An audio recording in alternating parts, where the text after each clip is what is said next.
Furious clashes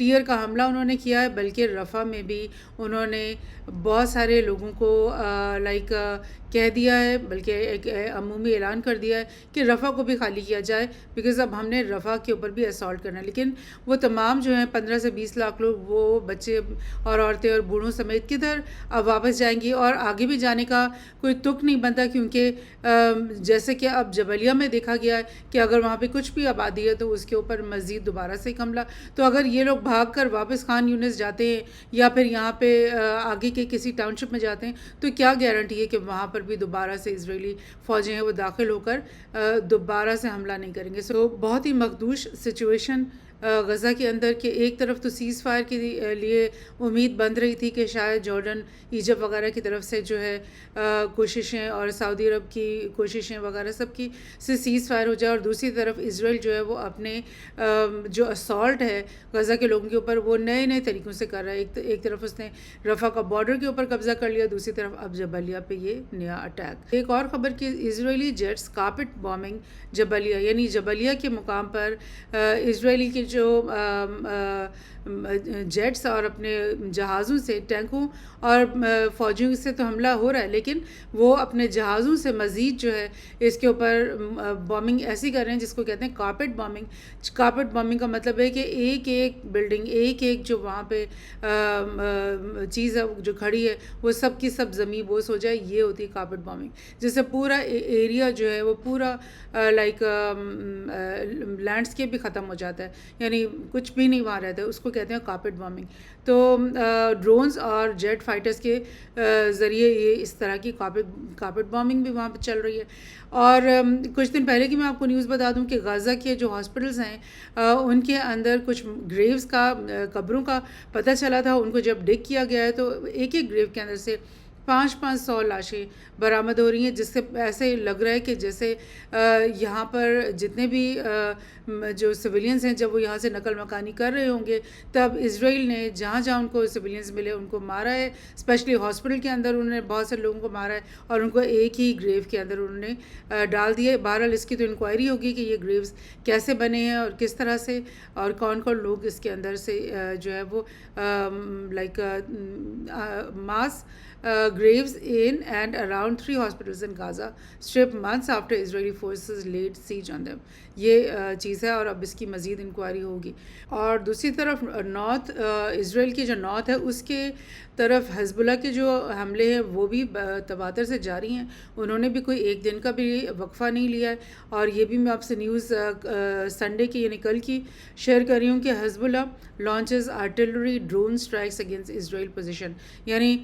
بے شمار وہ بھی اسٹرائکس کر رہے ہیں. یہاں تک کی بھی کچھ خبریں نکلی تھیں لیکن ابھی اوتھینٹیکیٹڈ نہیں ہے کہ نارتھ کے اوپر، کیونکہ اسرائیلیوں کو تمام جو ولیجز ٹاؤن شپس میں سے نقل مکانی کرنی پڑی ہے، بیکاز ڈیلی بیسس پہ حزب اللہ کے وہاں پہ اٹیک ہو رہے ہیں. لیکن وہ اس ساری جنگ سے اور اس ساری سچویشن سے اتنے زیادہ نالا ہیں کہ ان کی طرف سے یہ آوازیں بھی کھڑی ہونی شروع ہو گئی ہیں کہ نارتھ کو، اسرائیل کے نارتھ کو الگ کر دو، الگ کنٹری بنا دو، کیونکہ ہم یہ جنگ وغیرہ سے تنگ آ گئے ہیں اور ہم الگ سے اپنی پالیسیز بنا کر ایک سکون سے رہنا چاہتے ہیں. ایک اور جگہ سے دیکھتے ہیں کہ یہ ہرٹس جو ہے اسرائیلی نیوز پیپر ہے، وہ بول رہے ہیں کہ سنڈے کے دن 5 دفعہ راکٹ سائرنز جو ہے وہ غزہ بارڈر کی طرف سنائی دیے ہیں، یعنی کہ غزہ کے بارڈر کے قریب بھی جو کمیونٹیز اسرائیلی ہیں وہاں پہ اور غزہ کے لوگوں کو بھی وارن کرنے کے لیے سائرنز، راکٹ سائرنز پھینکے گئے ہیں تاکہ لوگ جو ہیں وہاں سے اپنے اپنے گھروں سے بھاگ کھڑے ہوں. اور لیکن پرابلم یہ ہے کہ غزہ کے لوگ جو ہیں وہ بھاگ کر کے جائیں گے کہاں؟ ان کے پاس تو کوئی آپشن نہیں ہے کہ وہ اب کہاں جائیں. بہرحال دوسری طرف سے کچھ اور نیوز، کیونکہ پوری انٹرنیشنل کمیونٹی اس سارے افیئر میں، اس جنگ میں ایک طرح سے ڈائریکٹلی انڈائریکٹلی انوالو ہے. اسپیشلی یو ایس اور جو یورپ کے ممالک ہیں وہ لائک اسرائیل کو ویپنز دینے میں، اس کی لائک پولیٹیکل بیکنگ کرنے میں اور اس کو ویپنز دینے میں جو ہے وہ بہت زیادہ پیش ہیں. یو ایس نے، بائیڈن نے بار بار یہ کہا ہے کہ رفح کے اوپر حملہ تو ہم برداشت نہیں کریں گے، لیکن اس کے ساتھ ساتھ اس نے یہ کہا ہے کہ ہم اسرائیل کو جو ویپنز دے رہے ہیں وہ ہم دینے سے نہیں رکیں گے، اور ان کی طرف سے ڈیلی بیسس پہ اسرائیل کے پاس ویپنز آ رہے ہیں. اسی طرح جو برٹن کے کیمرون ہے ڈیوڈ کیمرون جو کہ فارن سیکرٹری ہیں اس وقت برٹن کے، انہوں نے کہا ہے کہ ہم اگر اسرائیل کو ویپنز دینا چھوڑ دیں تو اس سے کیا ہوگا کہ حماس اسٹرینگتھن ہوگا، اور حماس کو وہ کہتے ہیں ایک ٹیررسٹ آرگنائزیشن. وہ یہ تو کہتے ہی نہیں ہیں کہ حماس جو ہے وہ غزہ کی جو لوگ ہیں جن کے اوپر 7 دہائیوں سے جینوسائیڈ ہو رہا ہے، اپارتھائڈ ہو رہا ہے، ان کی آزادی کے لیے، اپنی آزادی اور خود مختاری کے لیے وہ لڑے ہیں، فریڈم فائٹرز ہیں. یہ تو نہیں وہ کہتے، وہ تو کہتے ہیں کہ وہ ٹیررسٹ ہے، اور وہ کہتے ہیں کہ اگر ہم نے اسرائیل کو جو ہے ویپنز دینا چھوڑ دیا تو حماس اس سے اسٹرینگتھن ہوگا. ایک اور بڑی انٹرسٹنگ نیوز جو کہ مطلب انڈیا کے بارے میں، انڈیا کا تعلق، آپ کو پہلے بھی میں پوڈ کاسٹ ڈفرینٹ کرتی رہی ہوں کہ اسرائیل اور انڈیا کی بہت زیادہ قریبی دوستی ہے، اور مودی سرکار جب سے آئی ہے اور نیتن یاہو اس طرف، ان دونوں نے تو بہت دوستی اپنی گہری کر لی ہے، اور وہ دونوں اس طرح کی باتیں کرتے رہے ہیں کہ کشمیر میں جو انڈیا کو مقابلہ کرنا پڑ رہا ہے اور اسرائیل کو جو غزہ اور ویسٹ بینک سے مقابلہ کرنا ہے، وہ دونوں جو ہے ڈیموکریسیز ہیں جو کہ ٹیررسٹ اور انفلٹریٹرز کے ساتھ مقابلہ کریں. سو مطلب یہ ان کا بیانیہ جو انہوں نے اکٹھا بنا کر کے رکھا ہوا ہے. تو انڈیا جو ہے وہ اسرائیل سے ویپنز خریدتا بھی رہا ہے بہت، کیونکہ ان کے پاس ہائی ٹیک کے ویپنز ہوتے ہیں، اسرائیل کے پاس وہ خود بناتے ہیں، تو وہ بھی وہ خریدتا رہا ہے. لیکن اب یہ خبر نکلی ہے کہ Indian ammunition boost Israeli firepower amid war with Hamas, ex ambassador response reports. یعنی یہ خبر رپورٹس نکلی ہیں کہ انڈیا کی طرف سے مستقل طور پہ اسرائیل کو ویپنز اور ایمونیشن سیل ہو رہے ہیں، پہنچ رہے ہیں. اور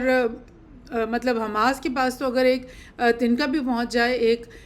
مطلب ایک بوری بھی پہنچ جائے نا کنکریٹ کی، تو وہ جو ہے ایک بہت بڑا آفینس بن جاتا ہے. لیکن اسرائیل کے پاس یو ایس سے بھی آ رہی ہے ویپنز، جرمنی سے بھی انتہا آ رہی ہے، اور اب یہ رپورٹ سامنے آئی کہ انڈیا سے بھی بے شمار ویپنز آ رہے ہیں. کشمیر میڈیا سروس ہے یہ، انہوں نے یہ نیوز نکالی ہے کہ Indian government own company exporting ordnance to Israel amid ongoing genocide in Palestine. یعنی پیلسٹائن میں اس وقت جینوسائڈ ہو رہا ہے، جو ہے پوری کی پوری قوم کو صفحہ ہستی سے مٹا دینے کی پلاننگ ہو رہی ہے، اور اسی قسم کی کارروائیاں ہو رہی ہیں جس قسم کی بے مطلب شمار بامنگ، اور اب کارپیٹ بامنگ پہ وہ آ گئے ہیں، اور مطلب پوری کے پورے شہروں کو تباہ کر دیا ہے. اور اس سارے اسنا میں انڈیا کیا کر رہا ہے، بجائے اس کے کہ وہ بیک فٹ پہ آ جاتا، وہ اب کہتا ہے کہ چلو جنگ ختم ہوگی تو ہم تم لوگوں سے پھر اپنا ٹریڈ شروع کر دیں گے. لیکن نہیں، وہ اسی کے دوران جو ہے ویپنز، آرڈیننس، ایمونیشن جو ہے وہ بھیجتا چلا جا رہا ہے اسرائیل کو. سو یہ سب خبریں میں نے سوچا آپ کو ایک اوور ویو دے دوں بالکل لیٹسٹ غزہ کی سچویشن کا. Thank you.